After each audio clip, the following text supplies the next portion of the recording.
وقرن فی بیوتکن صدق اللہ العظیم وصدق رسولہ النبی الکریم ان اللہ وملائکتہ یصلون علی النبی یا ایہا الذین آمنوا صلوا علیہ وسلموا تسلیما الصلاة والسلام علیک یا سیدی یا رسول اللہ وعلی آلک واصحابک یا سیدی یا حبیب اللہ اللہم صلی علی سیدنا و مولانا محمد معدن الجود والکرم وآلہ وصحبہ وبارک وسلم۔ تمام تعریفیں اللہ جل مجدہ الکریم کے لیے، ہر قسم کے درود و سلام نبی محترم شفیع محتشم آقا کل ختم رسول دانا سبل احمد مجتبی حضرت محمد مصطفیٰ صلی اللہ علیہ وسلم کی ذات والا صفات کے لیے حمد و صلات کے بعد، اسلام نے عورت کو بڑی عزت، بڑا مرتبہ اور بڑا مقام عطا فرمایا ہے۔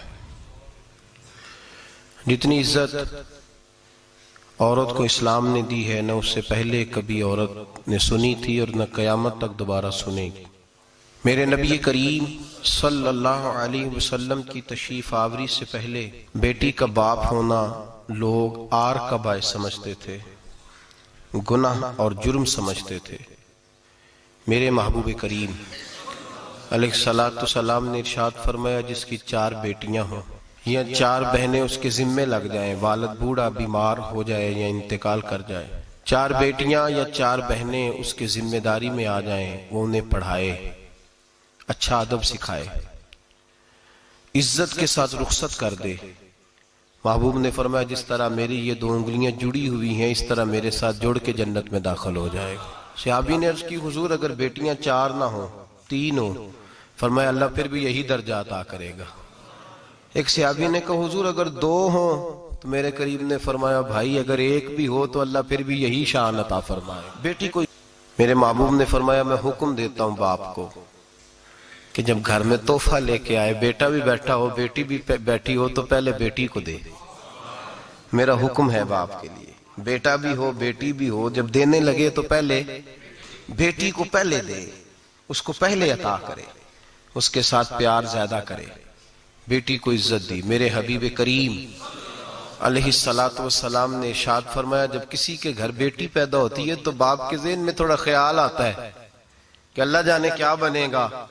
میرے کریم رسول نے فرمایا، رب کریم حضرت جبریل کو بھیجتا ہے، بیٹی کے سرانے کھڑے ہو کے کہتے ہیں، بیٹی کے باپ فکر نہ کرنا، اس کے معاملے میں اللہ تیری مدد فرمائے گا، رب تیری مدد کرے گا اس کے معاملے میں جب بیٹی آتی ہے۔ میرے بھائی، یہ اعزاز میرے رسول نے عطا فرمایا، بہن کو، بیٹی کو، اور بات بیوی کی آئی تو میرے نبی کریم علیہ السلام کی بارگاہ میں صحابی نے عرض کی، یا رسول اللہ، یا رسول اللہ صلی اللہ علیہ وسلم، میں غریب ہوں، صدقے نہیں کر سکتا، سخاوت نہیں کر سکتا۔ جب سخاوت کی فضیلتیں سنتا ہوں دل میرا بڑا چٹکیاں لیتا ہے کہ میرے پاس بھی پیسے ہوتے تو میں اللہ کے راستے میں دیتا۔ حضور نے فرمایا، تو حلال کی روزی کما کے اپنی بیوی کے منہ میں لقمہ دے، اللہ تجھے سخاوت کرنے کا درجہ عطا فرمائے گا، اللہ تجھے بڑی بڑی سخاوت کے درجے اللہ تجھے دے گا۔ تو اس کی، اور کیا لفظ ہیں حدیث پاک میں، خیرکم خیرکم لأہلہ وأنا خیرکم لأہلہ۔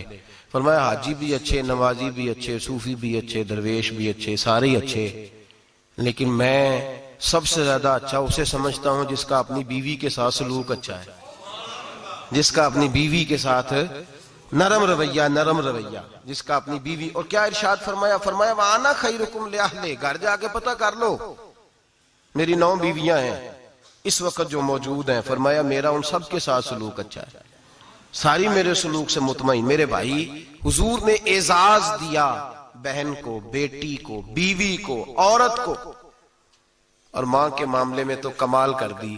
میرے کریم نے فرمایا، جنت تھی 7 آسمانوں کے اوپر، سدرۃ المنتہا کے پاس۔ میرے محبوب فرماتے ہیں، جب رب نے مجھے اختیار دیا تو میں نے وہ جنت وہاں سے کھینچی اور ماں کے قدموں کے نیچے لا کے رکھ دی، وہاں سے کھینچ کے۔ غوث الزمان، قطب الدرام، محدث اعظم، مفسر اعظم، شیخ الکل، شیخ طریقت، ولی وقت بھی اگر جنت اس نے ڈھونڈنی ہوگی تو اسے اپنی ماں کے قدموں کے نیچے سے ملے گی۔ اتنا بڑا اعزاز بھی کوئی دے گا؟ اتنا بڑا اعزاز بھی کو دے گا جو میرے رسول نے عطا فرمایا ہے. ماں ہوتی ہے، وہ ولی وقت کے لیے، غوث وقت کے لیے بھی اگر اس نے جنت لینی ہے تو اسے ماں کے قدموں کے نیچے سے ملے گی.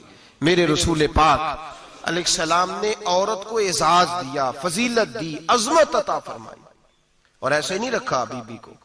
میرے حبیب پاک نے فرمایا جب عورت کے پیٹ میں بچہ ہوتا ہے پیدا ہونے والا تو اللہ اسے اتنا ہی ثواب دیتا ہے جتنا تلوار لے کے میدان میں جہاد کرنے والے مجاہد کو ثواب عطا فرماتا ہے. اور اگر دوران ولادت عورت انتقال کر جاتی ہے، فوت ہو جاتی ہے، تو میرے حبیب نے فرمایا وہ ایسے نہیں گئی، وہ اپنے بچے کی ولادت کے موقع پہ گئی ہے تو اللہ اسے شہادت کا درجہ عطا فرمائے گا. ہر موقع پر بیویاں حاضر خدمت ہوئیں. نبی پاک نے فرمایا جو آدمی اذان سنے اور جس طرح مؤذن کلمے کہے اسی طرح کے کلمات دہرائے تو اللہ تعالیٰ مردوں کو 1,00,000 نیکی کا ثواب دے گا اذان کا جواب دینے پہ. بیویاں آ گئیں کہنے لگی حضور یہ تو مردوں کا ثواب ہے تو ہم تو پیچھے رہ گئیں. میرے حبیب نے فرمایا گھروں کے اندر رہنا، اذان کا جواب دینا، مردوں کو 1,00,000 نیکی ملے گی. تمہارے نبی کا وعدہ ہے تمہیں 2,00,000 نیکیاں عطا فرمائی جائیں، تمہیں ڈبل ثواب ملے گا. شرط کیا ہے؟ گھروں کے قرآن مجید سورہ احزاب آیت نمبر 33 اللہ فرماتے ہیں وَقَرْنَ فِي بُيُوتِكُنَّ. اے میرے محبوب کی ازواج، یہ حضور کی ازواج کے وسیلے سے ساری عورتوں کو پیغام ملا.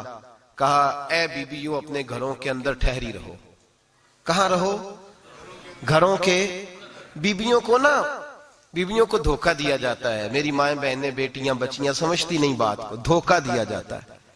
کہتے ہیں لو مولوی دکیانوس ہو گیا ہے، یہ صوفی دکیانوس ہے، یہ کہتا ہے بی بی گھر کے اندر قید ہو کے رہے. پردہ تو قید کا نام ہے، وہ گھر کے اندر قید. بی بی صرف ماں بن سکتی ہے، وہ وزیر مملکت نہیں بن سکتی. اور صرف دیکھو نا وہ امریکہ سے نعرہ لگ رہا ہے کہ بی بی صرف بیوی بن سکتی ہے، وہ وزیر نہیں بن سکتی. بی بی صرف بہن بن سکتی ہے، وہ صدر نہیں بن سکتی.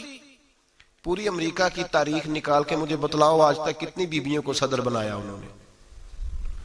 بتلاؤ کتنی بیویوں کو صدر. کیا تماشا ہے؟ دھوکہ دیا عورت کو، اور عورت اس دھوکے میں ان کی پتہ نہیں آئی کہ نہیں ہماری آ گئی ہے. عورت وزیر نہیں بن سکتی. بتاؤ اس وقت جو امریکہ کی کابینہ اس میں کتنی عورتیں وزیر ہیں؟ اس وقت جو لندن کی کابینہ اس کی ٹونی بلیئر وزیر اعظم گزرا ہے برطانیہ کا، اس کی بیوی کی سگی بہن کلمہ پڑھ گئی. سگی بہن کلمہ پڑھ گئی. اس سے بیویوں نے پوچھا تو کلمہ پڑھ کیوں کلمہ پڑھ گئی ہے؟ کیا چیز پسند آئی ہے تجھے اسلام میں؟ تو کہنے لگی جو پردہ مسلمانوں کے نبی نے اپنی ماننے والی عورتوں کو دیا ہے وہ پردہ بتا گیا ہے کہ اگر عورت کی کوئی عزت ہے تو بی بی فاطمہ کے بتائے ہوئے پردے میں ہے. یہ حال موقع پہ زندہ موجود ہے عورت. اس نے 2 جلدوں میں کتاب لکھی ہے پردے کی اہمیت کی. 2 جلدوں میں. ہمارے ہاں مصیبت بنی ہوئی ہے، عورت ان کے چکر میں آ گئی ہے. وہ تو تمہیں دھوکہ دے رہے ہیں، وہ تو تمہیں تباہ کر رہے ہیں.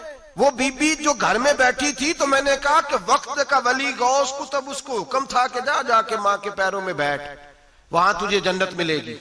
وہ بیٹی جو باپ تھکا ماندہ گھر سے باہر آیا تھا اور محنت کی کمائی کما کے لایا تھا، اس کو حکم تھا کہ پہلا لقمہ بیٹی کے منہ میں دینا، بہن کے منہ میں دینا. اور وہ خاوند جس کو حکم دیا گیا تھا کہ تو باہر سے تھک کے آیا ہے، چور ہو کے آیا ہے، اگر گھر میں تیری بیوی پھر بھی کوئی رویہ غلط کرے تو مدینے کے حبیب نے کتنا نرمی دی بیویوں کے حق میں. فرمایا یہ عورت ٹیڑھی لکڑی ہے، اسے اللہ نے عقل ہی تھوڑی دی ہوتی ہے، اگر کبھی بگڑ جائے تو نرمی کا مظاہرہ کر، ٹیڑھی کے ساتھ ہی گزارا کر، اللہ تجھے اجر عظیم عطا فرمائے گا. میرے حبیب نے کس قدر عورتوں کو اہمیت دی، کتنی فضیلت دی، کتنے ان کے بارے میں نرمی رکھی. اور عورت کو کہا جاتا ہے تو باہر نکل، باہر آ دیکھ تیرے لیے کیا. کالج میں پڑھتا تھا،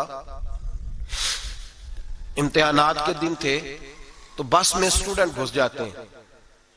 ہم 8-10 لڑکے بس کے اندر گھس گئے تو لڑکیاں کہنے لگی ہمیں بھی بٹھاؤ. وہ جو کنڈکٹر تھا بس کا اس نے کہا کہ بیٹی بہن لڑکے آ گئے ہیں تو تم اس طرح کرو، تم نہ جاؤ، تم پچھلی بس میں آ جانا. لڑکیاں زور زور سے بولنے لگی، کہنے لگی ہمارے برابر کے حقوق ہیں، لڑکے بٹھائے ہیں تو ہمیں بھی بٹھاؤ، حقوق جو برابر کے ہمیں بھی بٹھاؤ. اب وہ مجبور ہو گیا، پیچھے ہٹ گیا. وہ 8-10 لڑکیاں بھی چڑھ آئیں. لڑکے سیٹوں میں بیٹھے ہوئے تو کہنے لگی اٹھو، شرم نہیں آتی، لیڈیز کو عزت دو، جگہ دو. تو ایک نوجوان بیچ میں سے بولا اور کہنے لگا تمہارے برابر کے حقوق ہیں، ہم کھڑے ہو کے جا سکتی ہیں، تم نہیں جا سکتی؟ برابر کے حقوق ہیں تو جبر بھی برابر کا برداشت کرو۔ چپ کر گئیں، کہنے لگے آج کے بعد یہ نہ کہنا برابر کے حقوق ہیں، آج کے بعد یہ کہنا کہ عورتوں کی عزت کے حقوق ہیں۔ برابر کے حقوق مانگنے میں اس کی کمزوری ہے۔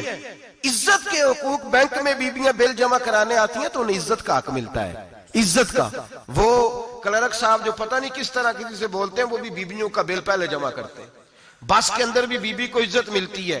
ایک سمجھدار آدمی، بزرگ آدمی، پڑھا لکھا آدمی بیٹھا ہے بس پہ تو بیوی چڑھی ہے تو عزت کا حق ہے، اٹھ گیا، کہنے لگا اپا جی بہن جی آپ یہاں آ جائیں۔ بیوی عزت کا حق مانگے گی تو بچے گی، برابر کا حق مانگے گی تو ٹھیک ہے، لائن میں لگ جائے، جہاں سارے کھڑے ہیں وہ بھی کھڑی رہے۔ اگر بس میں مرد کھڑا ہے تو عورت بھی کھڑی رہے۔ برابر کے حقوق مانگنے میں عورت کو نقصان ہے، برابر کے حقوق مانگنے میں عورت کے لیے تکلیف ہے، عورت کے لیے نقصان ہے۔ ہاں اگر عزت کا حق مانگے گی تو پھر اس کو اللہ وقار عطا فرمائے گا، پھر اللہ اس کو بلندی عطا فرمائے گا۔ میرے حبیب کریم سید عالم صلی اللہ تعالی علیہ وسلم نے عورت کو جو حق دیا وہ عزت والا حق دیا ہے، عورت کو جو حضور نے حقوق دیے وہ وقار والے۔ ایک بات مجھے بتلائیے، ایک بی بی ایم ایس سی اس نے پاس کر لیا، ایم کام کر لیا، ایم اے کے بعد ایم بی اے کر لیا، بڑی تعلیم حاصل کی، وہ ایئر ہوسٹ بن گئی۔ یوں سمجھ لیں 1 لاکھ روپیہ ماہانہ اس کی تنخواہ ہے۔ وہ گھر سے نکلتی ہے، وہ کہتی ہے میں جہاز کے اندر ایئر ہوسٹ ہوں، وہ کہتی ہے میں تو اتنے پیسے کماتی ہوں، مجھے خامن کی کیا عادت ہے۔ اب 2 عورتیں ہو گئی، ایک بی بی گھر میں رہتی ہے، اس کا خامن تھکا رہا ہے، اس کا بیٹا اسکول سے آیا ہے، خامن کام سے آیا ہے، چھوٹا بیٹا انتظار کر رہا تھا کہ سارے آئیں گے تو کھانا کھائیں گے۔ اب وہ خامن آیا تو اس نے آتے کہا منہ ہاتھ دھولے میں کھانا چنتی ہوں، دسترخوان بچھایا، اس نے کھانا رکھا ہے، اس کا بیٹا بھی کھانا کھا رہا ہے، اس کا بھائی بھی کھانا کھا رہا ہے، اس کا شوہر بھی کھانا کھا رہا ہے، وہ ان کو کھانا کھلا رہی ہے۔ اب کسی موقع پر اس کا بیٹا بولتا ہے، کہتا اماں فلاں چیز بھی چاہیے، اماں ڈانٹ دیتی، کہتی چپ کر مل جائے گی۔ خامن کہتا ہے فلاں چیز کیوں نہیں پکی؟ تو کہتی ہے جناب کیا بتاؤں آپ کو، گیس ہی نہیں ہے صبح کی۔ کبھی وہ کہتی ہے آپ چلے جاتے ہیں، آپ کو یہ تو فکر ہی نہیں ہوتی کہ فلاں مسالہ کوئی نہیں تھا۔ خامن اس کی بات سن رہا ہے، ادھر وہ ایئر ہوسٹ ہے، وہ بھی کھانا بانٹ رہی ہے، اپنی مرضی کا لباس نہیں پہن سکتی۔ اس کو جب ٹریننگ دی جاتی ہے تو اس کو کہا جاتا ہے کہ تو نے معاذ اللہ چست لباس پہننا ہے، میک اپ تو نے